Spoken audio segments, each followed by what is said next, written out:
Hello, আসসালামু আলাইকুম। আমি এলিসাস ব্লগ থেকে চলে আসলাম নতুন একটা ব্লগ নিয়ে। আশা করি আল্লাহর অশেষ রহমতে আপনারা সবাই অনেক ভালো আছেন। আমিও ভালো আছি। তবে আমি এই কি বলবো, মেয়েদের কিন্তু একসাথে সব কাজ করতে হয়। তো আমি কিন্তু সকালবেলা আমার বাচ্চাকে নিয়ে স্কুলে গিয়েছিলাম। স্কুল থেকে এসে গোসল করে ছোটো বাবুকে খাইয়ে দিয়েছি, বড় বাবুকে খাইয়ে দিয়েছি। তারপরে আমরা রেডি হয়ে তারপরে কিন্তু আমরা এই অনুষ্ঠানে এসেছি, আবরারের পাপার ছোট্টবেলার বন্ধুর অনুষ্ঠান। আর এরপরে ছিল ওর এক ছোট ভাইয়ের বিয়ের অনুষ্ঠান। তো এই যে আমি কিন্তু আবার দুপুরের অনুষ্ঠানটা শেষ করে বাসায় এসে রেস্ট নিয়ে আবার কিন্তু রাতের জন্য রেডি হয়েছি। রেডি হয়ে আমরা কিন্তু এই যে বের হয়ে গিয়েছি। আমি কিন্তু একা রেডি হইনি, দুই বাচ্চাকে রেডি করতে হয়েছে, ওদের খাওয়াতে হয়েছে।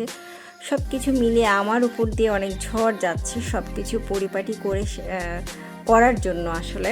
কারণ আমাকে কিন্তু ঘর গোছাতে হচ্ছে, বাচ্চাদের জন্য খাবার রেডি করতে হয়েছে, কারণ বাচ্চাদের খাবার রান্না করতে হয়েছে। আমি একটু রেস্ট নিতে পারিনি, বাট তারপরও দিন শেষে আসলে সব কিছু পারফেক্ট করার একটা চেষ্টা।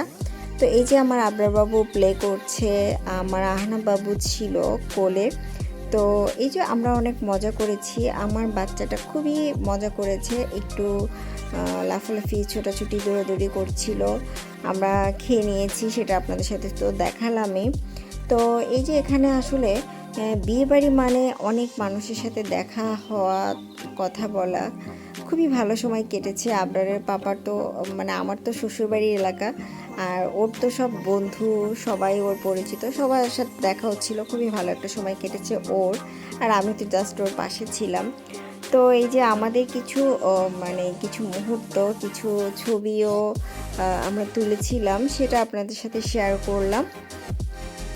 তো আসলে আমি অনেক দিন পরে আসলে শাড়ি পরলাম। আমার এই শাড়িটা আমি এবার থার্ড টাইম পরা হয়েছে, বাট যতবারই পরা হয়েছে আমার মনের মতো করে আমি সাজতে পারিনি।